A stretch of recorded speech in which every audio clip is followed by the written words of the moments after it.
Wow, what's this? Can someone come here quick? And the loud yell from my husband echoed from the bathroom. As I rushed to see what was happening, the sight of my husband made me gasp. My own scream bouncing off the walls.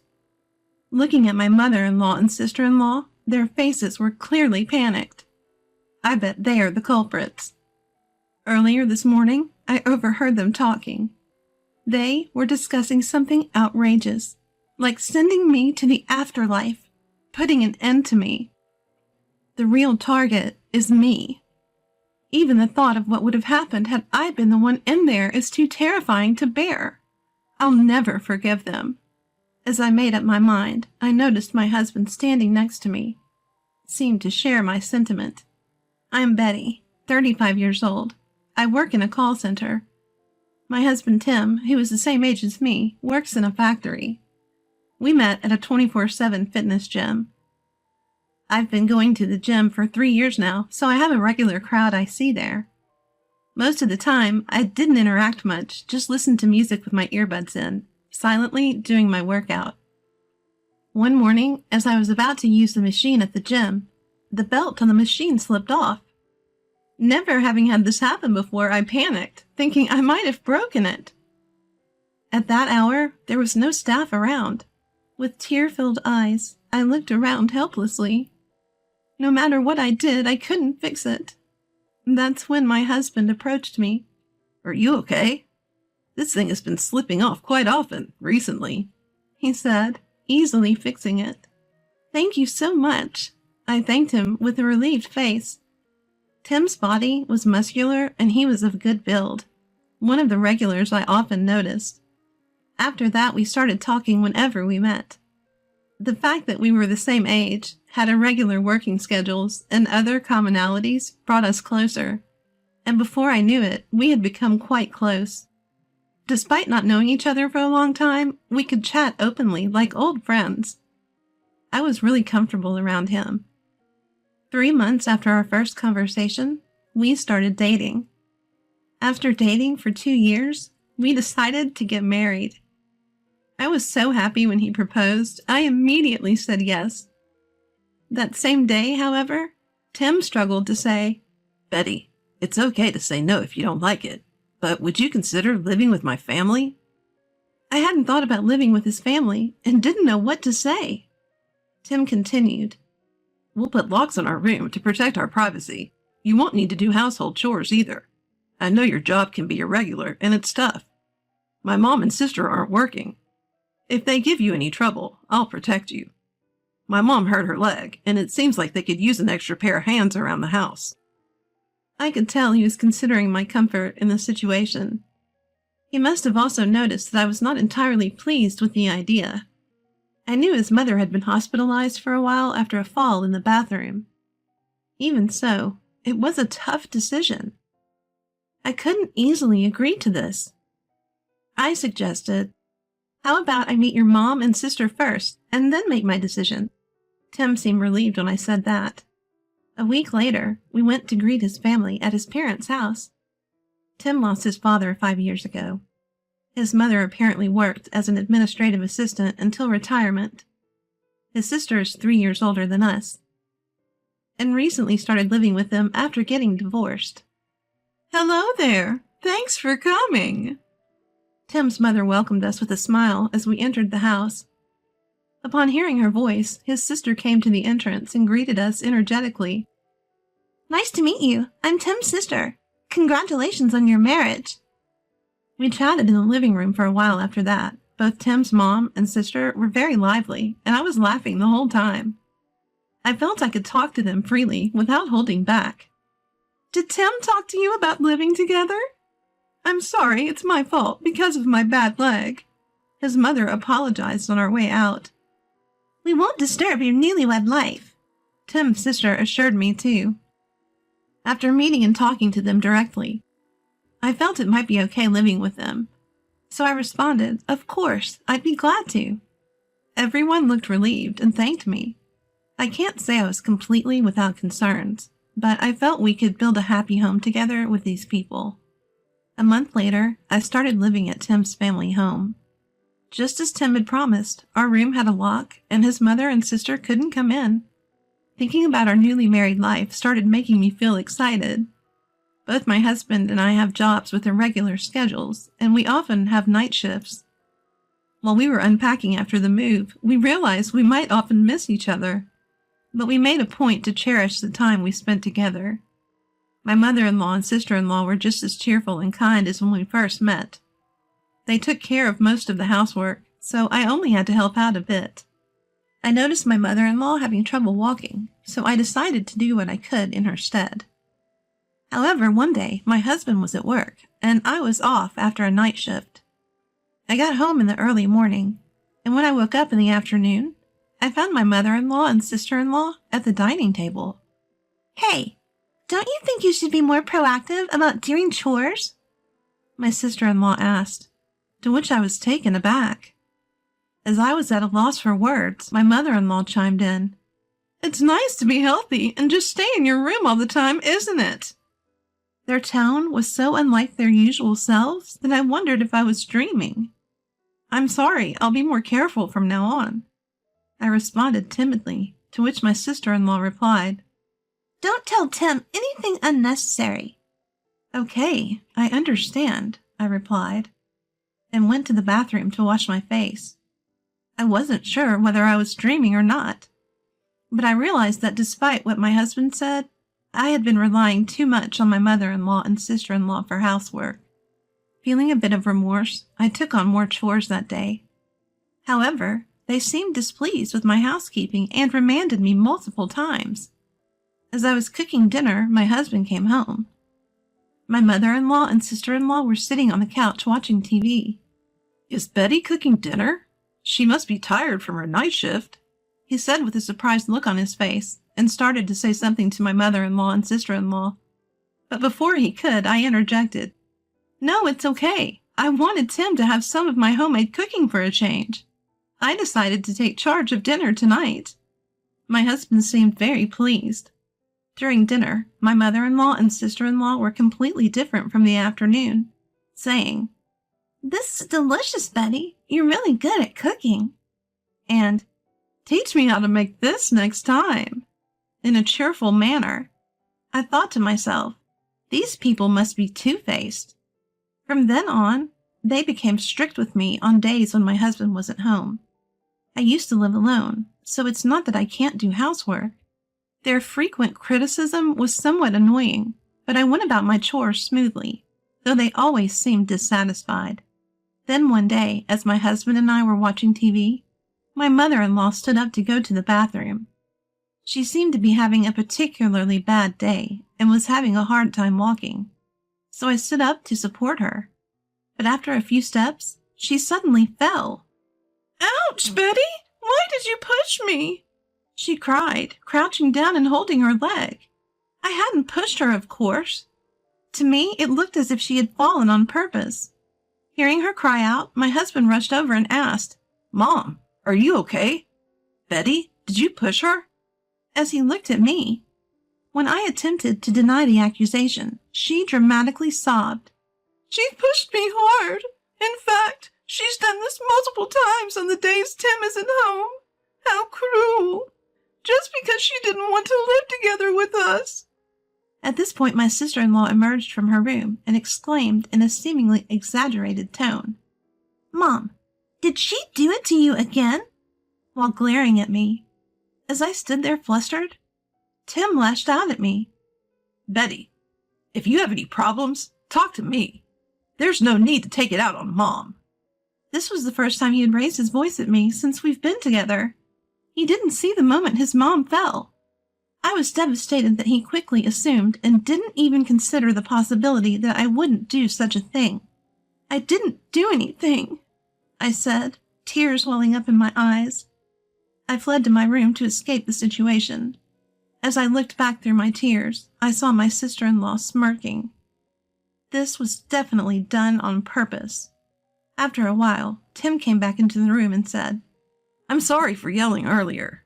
Maybe because Mom has trouble walking, it seemed to her like she was being pushed. You don't have to worry about it. It was nice of him to apologize, but he didn't seem to even consider the possibility that his mom had deliberately fallen. It also seemed like he didn't fully trust me. From then on, fearing more false accusations, I stopped helping my mother-in-law as much.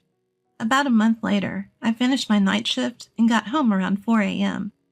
It was usually a time when everyone was asleep, so I quietly entered the house. But on that day, it felt like someone was awake. Thinking it was Tim, I headed towards the living room when I heard whispering from the bathroom. As I pressed my ear against the bathroom door, I heard my mother-in-law and sister-in-law's voices saying, "That'll be the end of her. She is going to like the other side." I was shocked by the conversation I'd overheard. I was terrified, wondering what they might do to me. Careful not to alert them, I quietly made my way to my room. I got into bed without taking a shower, but I couldn't sleep as their conversation kept replaying in my mind. The next day, I was scheduled to attend a friend's wedding. I had hardly slept due to fear, not knowing what they might do to me if I stayed in this house. But I said to Tim, "I'm going shopping for tomorrow's wedding," and left the house at the same time as him. Tim looked concerned, asking, "Haven't you slept at all?" That day, I decided to contact him so we could have dinner together and return home. I couldn't bring myself to tell Tim about what I overheard in the morning. When we got home, Tim said, "There's a show I want to watch tonight," and sat down on the couch. Seeing this, my mother-in-law, seeming overly pleased, said, "Betty, you have a wedding to attend early tomorrow, right? Why don't you take a bath first?" I thought it was odd for someone to suggest that I take a bath. I usually am the last one to bathe. Suspicious, I went to check the tub and found some kind of black liquid floating in it. I couldn't quite figure out what it was. Could it be some unusual bath additive? It had a unique smell to it. However, having overheard a conversation this morning, I was scared to be the first one in. After confirming that my mother-in-law and sister-in-law were chatting in the kitchen, I sidled up to my husband and whispered, so only he could hear, "We've got 30 minutes till the show starts. Why don't you take a bath first?" "Good idea. I'll jump in quickly," he said, and headed for the bathroom. I took his place on the sofa. "Whoa, what's this? Can someone come here, please?" I could hear my husband shouting from the bathroom. I don't think more than 3 seconds had passed since I'd heard the sound of him getting into the bath. When I rushed over, I saw my husband's body had been dyed jet black. I let out a cry of surprise. Looking back, my mother-in-law and sister-in-law were standing there with panicked looks on their faces. "What should I do? How did this happen?" My husband was frantically saying. I asked, "Mother-in-law, you prepared the bath, didn't you? What is that black liquid?" My mother-in-law, flustered, stuttered out, "Wasn't Betty supposed to bathe first?" My sister-in-law was standing next to her, breaking out in a cold sweat. Then my husband sniffed the air and said, "Could this be hair dye? What are you going to do about this? It's hard to get it off once it's on skin." My mother-in-law and sister-in-law said nothing, so for now, my husband got out of the bath and moved into the living room. I'd read online that makeup remover could be used to get it off, so I gave some to my husband. He was scrubbing hard, but it didn't seem to be coming off easily. The thought of what would have happened if I'd been the one to get in made me shudder. I would have had to go to a wedding the next day with my body all covered in black dye. Moreover, I have very sensitive skin. There was one time I had my hair dyed, and even though they used a mild colorant, I couldn't stand the pain during the process and had to stop halfway. My scalp was severely irritated, and I felt unwell for a while after that. If I had gotten into a bath filled with hair dye, getting dyed black all over would have been the least of my problems. Most likely, I would have broken out in itches and pains all over my body, which would have been a terrible ordeal. Scrubbing hard to get it off would probably severely damage my skin, too. Knowing what they did, the thought that my mother-in-law and sister-in-law were involved is horrifying. I helped my husband Tim, vigorously scrubbing the hair dye off his skin. Watching us desperately trying to remove it, My mother-in-law and sister-in-law were whispering frantically to each other. Though we couldn't completely remove the stain, we managed to make it far less noticeable. Then I said, "Mother-in-law, sister-in-law, Tim, I need to talk. Please sit here at the dining table." I prompted them to sit down. "The two of you were in the bathroom this morning around 4 a.m., right?" When I mentioned that, my sister-in-law quickly responded, "What are you talking about? We were obviously sleeping at that hour." But it was clear she was flustered. When my husband asked, "What were you talking about?" I told him. They were saying things like, "Betty's done for. She's going to the other side." Surprised, Tim said, "What? What does that mean?" His mother retorted, "Were you dreaming or something? There's no proof of such a thing." Then I pointed to my husband and said, "This is the proof. When we got home, you suggested I take a bath, didn't you, Mother? I found that strange. I had mentioned that I have sensitive skin, and our wedding is tomorrow, remember?" My sister-in-law snapped back, "Oh, come on.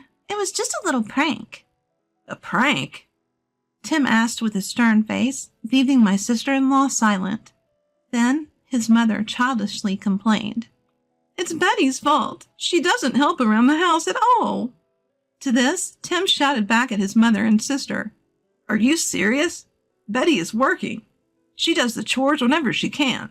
Just because you're unsatisfied doesn't mean you can do whatever you want. Cut the crap." "I've been putting up with your unreasonable behavior all this time. Do you have such resentment against me? This isn't something that can be brushed off as a prank. I will never forgive you for this," I said. Hearing our words, his mother and sister broke down crying. "I'm sorry. We went too far." Then Tim said, "I will never forgive you either. I don't want to be family with people who do things like this. Leave by tomorrow." "But where are we supposed to go? We don't have anywhere to go," his mother argued, to which Tim retorted, "That's not my problem. There's no way we can live together anymore. Be ready to leave by tomorrow." Once Tim and I returned to our room, I could no longer hold back my tears. I had been scared ever since I overheard their conversation that morning. I'm sorry I let Tim take a bath after hearing their conversation. I apologized through my tears. Tim reassured me. "It's okay, Betty. I'm really glad you didn't take a bath. You've been through a lot, haven't you? I'm sorry I didn't realize it earlier." He embraced me. The next day, Tim forcibly drove his mother and sister out. They moved to our house just before we got married, and since the house is under Tim's name, he had the right to do so. He changed the locks while I was away at our wedding. Neither his mother nor sister have jobs. They had a bit of money left from the living expenses we had given them, but not enough to rent a place. They tried asking relatives for help, but it seems that they were turned away after Tim explained the situation to them. They ended up taking a loan to rent a place, but they weren't approved due to their lack of employment. Having almost no work history, and with the rumors spreading around the neighborhood, they were unable to find even a part-time job. Currently, they seem to be sleeping in a youth hostel. They brought it upon themselves, I reckon. The life of just me and my husband began. Though we often have conflicting schedules, we exercise together at the gym or go for a morning run when our timings align. I'm living each day with a truly invigorating feeling. On days when we can eat together, I make homemade meals. "You're coming off a night shift today, aren't you? You don't have to push yourself," my husband Tim says, but I'm delighted to be able to feed him. "Delicious. Did your cooking skills level up again?" Tim always praises me. These moments are my happiness. Though there may be difficulties in the future, I want to live our lives helping each other.